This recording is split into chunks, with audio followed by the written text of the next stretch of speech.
আজকে আমরা 23.3 অঙ্কগুলি শুরু করব। দেখো 1 নং অঙ্কটি কি বলছে, sin θ = 4/5 হলে cosec θ বাই 1 + cot θ এর মান নির্ণয় করে লিখি। তো এই অঙ্কটি অনেকভাবে করা যায়। তো আমি এখন যে প্রসেসে অঙ্কটি করব সেটা অনেক বড়, তোমাদেরকে এইভাবে পরীক্ষায় করতে হবে না, অথচ তোমাকে এই প্রসেসটা তোমাদেরকে শিখতে হবে। প্রথমে আমাদেরকে কি করতে হবে, একটি সমকোণী ত্রিভুজ আঁকতে হবে, যার একটি কোণকে আমরা থিটা ধরে নেব। সমকোণ ছাড়া যে কোনো একটি কোণকে আমরা থিটা ধরে নেব। এবার এই থিটার সাপেক্ষে বিসি হচ্ছে লম্ব, আর এবি হচ্ছে ভূমি, এসি হচ্ছে অতিভুজ। দেখো এবিসি একটি সমকোণী ত্রিভুজ, যার এ কোণ থিটা। এ কোণটির মান আমরা কত ধরে নিলাম, এখানে আমরা ধরি লিখব, এটা ধরি হবে, হ্যাঁ, ব্র্যাকেটে। এবং বি কোণ সমকোণ, এই বি কোণটি সমকোণ। সুতরাং সাইন থিটা মানে কি, লম্ব বাই অতিভুজ। লম্বের মান 4, অতিভুজের মান 5। এই লম্ব বিসি এর মান হচ্ছে 4 এবং অতিভুজের মান হচ্ছে 5। যেহেতু এটি একটি অনুপাত, সাইন থিটা একটি অনুপাত। কার অনুপাত? লম্ব আর অতিভুজের অনুপাত। এর মানে এটি নয় যে লম্বের দৈর্ঘ্য 4 আর অতিভুজের দৈর্ঘ্য 5। লম্ব আর অতিভুজের দৈর্ঘ্যের অনুপাত হচ্ছে 4:5। সুতরাং আমরা ধরতে পারবো কি, লম্ব হচ্ছে 4K এবং অতিভুজ হচ্ছে 5K। আমরা শুধু 4 এবং 5 ধরবো না, কারণ হচ্ছে এই যে sine cos tan cosec sec cot, এরা হচ্ছে দুটি রাশির, দুটি দৈর্ঘ্য লম্ব ভূমি এবং উচ্চ যে অতিভুজ আছে, লম্ব ভূমি এবং অতিভুজের অনুপাত। এখানে সাইন মানে হচ্ছে লম্ব বাই অতিভুজের অনুপাত। যেহেতু 4:5 এটাকে আমরা বাই আকারে লিখেছি, তাই আমরা একটিকে 4 একক, অপরটিকে 5 একক ধরে নেব। সুতরাং লম্ব আর অতিভুজ জানি, তাহলে ভূমি কি হবে? ভূমির দৈর্ঘ্য আমরা পিথাগোরাসের উপপাদ্যের সাহায্যে পাবো 5k² 5k তার হোল স্কোয়ার মাইনাস 4k তার হোল স্কোয়ার। এর মানে হচ্ছে অতিভুজের স্কোয়ার মাইনাস লম্ব স্কোয়ার। এখান থেকে ক্যালকুলেশন করলে 25k² মাইনাস 16k², পুরাটার রুট। এবার ক্যালকুলেশন করলে আসবে 9k², এর রুট = 3k। তাহলে আমরা কি পেলাম? লম্বের দৈর্ঘ্য আমরা আগে থেকে জানি 4k, অতিভুজের দৈর্ঘ্য 5k এবং ভূমির দৈর্ঘ্য 3k। এখন আমরা লেফট হ্যান্ড সাইড এবং রাইট হ্যান্ড সাইডের মান, এখানে আমরা মান বসিয়ে দেব, তাহলে আমাদের অ্যান্সার চলে আসবে। এখানে দেখো অঙ্কটিতে শুধু মান নির্ণয় করতে হবে, cosec square theta by 1 + cot square theta. তাই left hand side right hand সাইডের দরকার নেই, শুধু মান বসিয়ে দিলেই হবে। এবং প্রত্যেকটি অঙ্ক একই প্রসেস। যদি প্রমাণ করতে বলে তাহলে লেফট হ্যান্ড সাইডের মান বসাবো, রাইট হ্যান্ড সাইডের মান বসাবো, একই চলে আসবে। শুধু মান বের করতে বললে আমরা মান বসিয়ে দেব, চলে আসবে। দেখো কোসেক থিটা 1 + কট থিটা, এখানে কোসেক থিটার মান কত? কোসেক মানে কি, অতিভুজ বাই লম্ব। তাহলে অতিভুজের মান কত? অতিভুজের মান 5k, লম্বের মান হচ্ছে 4k, আর নিচে হচ্ছে 1 + কট মানে হচ্ছে ভূমি বাই অতিভুজ, ভূমি বাই লম্ব। তাহলে 3/k আর হচ্ছে 4/k। তো উপরের কে নিচের কে, এই কে ক্যান্সেল হবে, তাহলে মানটা কি আসবে? 4/5/4 বাই 1 + 3/4। ক্যালকুলেশন করলে খুব সহজেই চলে আসবে 5/4 বাই, এটা লসাগু করতে হবে 4 + 3। ক্যালকুলেশন করো, 5/4 উপরে আসবে আর নিচে আসবে হচ্ছে 7/4। এবার দেখো কি আছে, 5/4 তো রইল, আর নিচে যেহেতু লব বাই হর আকারে আছে, সেটা উপরে উঠলে কি হবে? 4/7 হবে। এই 4 ক্যান্সেল, 5/7, এটা অ্যান্সার। এই অঙ্কটি আবার দেখে নাও, কি বলছে, সাইন থিটা = 4/5 হলে cosec theta by 1 + cot theta এর মান নির্ণয় করো। এবিসি একটি সমকোণী ত্রিভুজ, যার এ বি কোণ সমকোণ। ধরি এ কোণটি হচ্ছে থিটা। সুতরাং সাইন থিটা = লম্ব বাই অতি = 4/5। যে কোনোভাবে লিখলেই হয়, এই ভাষাটা তোমার ইচ্ছে মতো লিখে দেবে। এবার দেখো, ধরি লম্ব ইকুয়াল টু 4K একক এবং অতিভুজের দৈর্ঘ্য হচ্ছে 5K একক। সুতরাং সমকোণী ত্রিভুজ এবিসি এর ভূমি এবি এর মান কীভাবে পাবো? অতিভুজের স্কোয়ার মাইনাস লম্ব স্কোয়ার, ক্যালকুলেশন করলে আসবে আমাদের 3K একক। যেহেতু প্রথমে অনুপাত ছিল 3:4:5, সেখানে এককের দরকার নেই। যখন আমরা দৈর্ঘ্যের মান নির্ণয় করব, ধরে নেব, তখন একক অবশ্যই লিখতে হবে। এবার দেখো, যে মানটি আমাদের নির্ণয় করতে হবে সেটা হচ্ছে cosec theta by 1 plus cot theta. এর মানটা অতিভুজ বাই লম্ব 1 প্লাস ভূমি বাই লম্ব। এভাবে যদি আমরা মান বসিয়ে দিই, ক্যালকুলেশন করে আমাদের আসবে 5/7। আশা করি বুঝেছ। এবার 2 নম্বর অঙ্কটি কি বলছে? ট্যান থিটার মান হচ্ছে 3/4 হলে তবে দেখাও যে √1 minus sine theta by 1 plus sine theta equal to half হবে। অঙ্কটি সহজ, কিন্তু আমরা এখানে যে প্রসেসটি করব সেই প্রসেসটি অনেক লম্বা, অনেক বড় প্রসেস। তোমরা যখন অঙ্ক শিখে যাবে কয়েকটি ক্লাসের পরে, তখন তোমরা এই অঙ্কটি অনেক সংক্ষেপে করতে পারবে। পরীক্ষার হলেও সংক্ষেপে করতে হবে, কিন্তু এখানে আমি বড় প্রসেসে করাচ্ছি, এই কারণে তোমাদের এই প্রসেসটি শিখতে হবে। এটি পরবর্তী অন্যান্য অঙ্কে কাজে লাগবে। এই অঙ্কটি আগের অঙ্কটির মতোই, এবিসি সমকোণী ত্রিভুজ যার বি কোণ সমকোণ। এই বি কোণটি হচ্ছে সমকোণ এবং ধরে নিলাম এ কোণটি থিটা। এই কোণের সাপেক্ষে আমরা আলোচনা করব। সুতরাং ট্যান থিটা মানে কি? লম্ব বাই ভূমি। লম্বের মান হচ্ছে বিসি আর ভূমির মান হচ্ছে এবি। লম্ব কোণটি কোণের অপোজিটে যে থাকবে সেটা হচ্ছে লম্ব, বি আর সি। এই বিসি রেখাটি হচ্ছে লম্ব, এ থেকে বি হচ্ছে ভূমি। তো আমি সেটাই লিখে দিলাম এবং এখানে লিখতে হবে একটার মান হচ্ছে 3K আর একটার মান হচ্ছে 4K। সরি, এখানে কে হবে না, যেহেতু অনুপাত তাহলে কে হবে না। আর পরে আমরা ধরে নেব এর দৈর্ঘ্য হচ্ছে 3K এবং এবি এর দৈর্ঘ্য হচ্ছে কি 4K। এবার অতিভুজের দৈর্ঘ্য আমরা কি জানি? লম্ব স্কোয়ার প্লাস ভূমি স্কোয়ার। ক্যালকুলেশন করলে 3K whole square plus 4K whole square, এখান থেকে 9K square plus 16K square, calculation করলে আসবে এত একক। আমরা এখানেও একক লিখে দেব।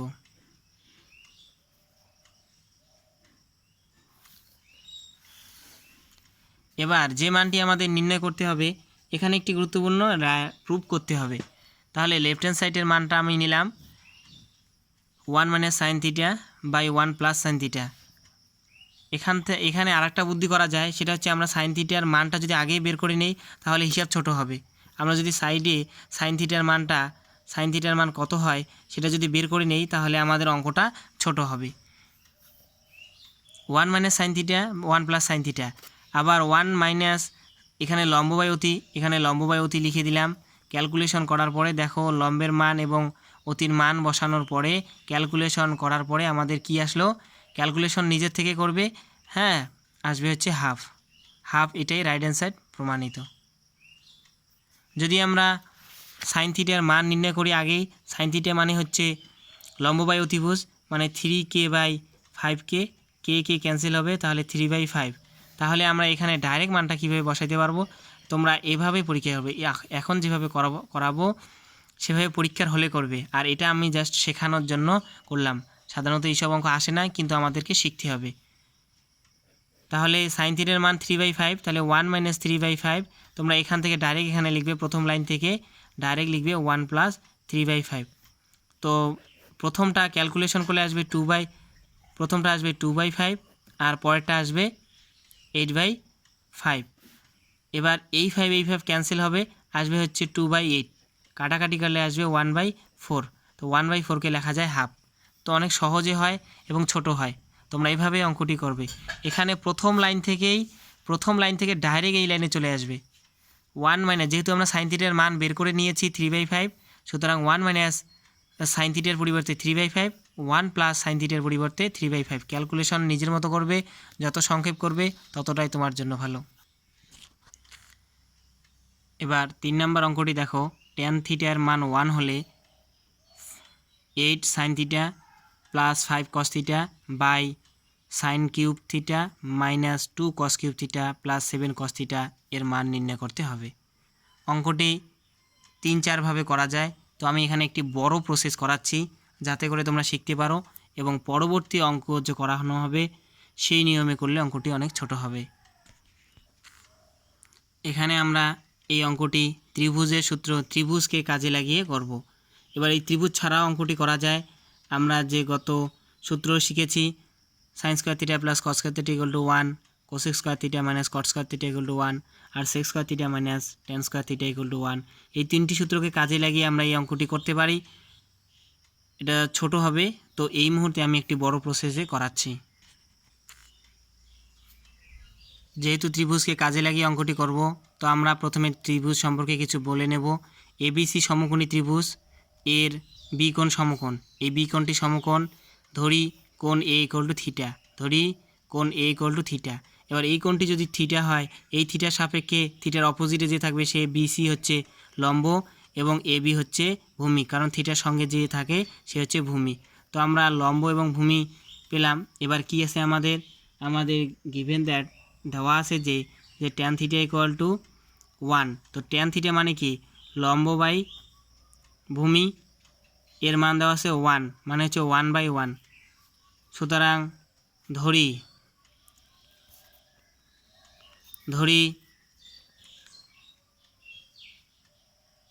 এ বি সমান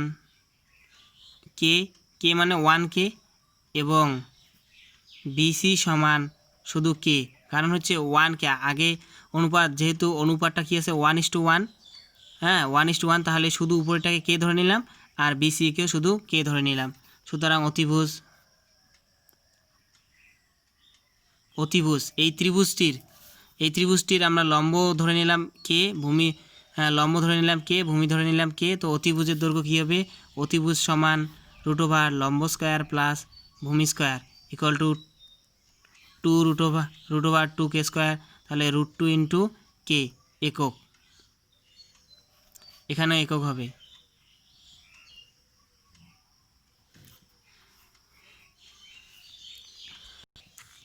সুতরাং আমরা এখানে কি করে নেব, এই অঙ্কটিকে অনেকভাবে করা যায় বললাম, যেখানে আমরা সাইন থিটার মান আমরা লম্ব বাই অতিভুজ, কস থিটার মান ভূমি বাই অতিভুজ এভাবে বসিয়ে অঙ্কটি করতে পারি, অথবা সাইন থিটা এবং কস থিটার মান আমরা আগেই বের করে নিতে পারি।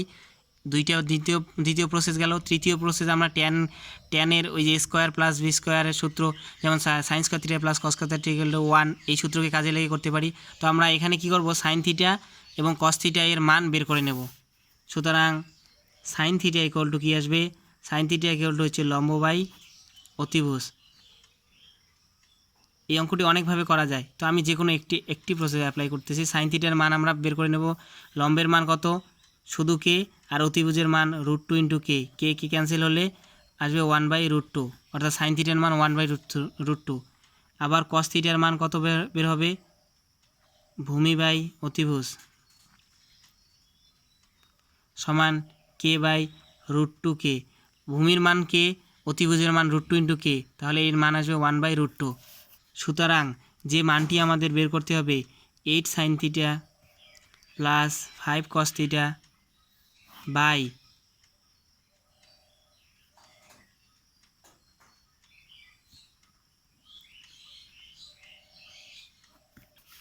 এবার দেখো 8 ইন্টু 1/√2, কারণ সাইন থিটার মান 1/√2, 5 ইন্টু 1/√2, কস থিটার মানও 1/√2 বাই 1/√2 এর হোল স্কোয়ার মাইনাস 2 অফ 1/√2 এর হোল স্কোয়ার প্লাস 7 অফ 1/√2। তো দেখো কি আসে, দেখো এই যে 1/√2 এখানে 5টি, এখানে 8টি, এখানে 5টি, তো আমরা একবারে লিখতে পারি 13 1/√2।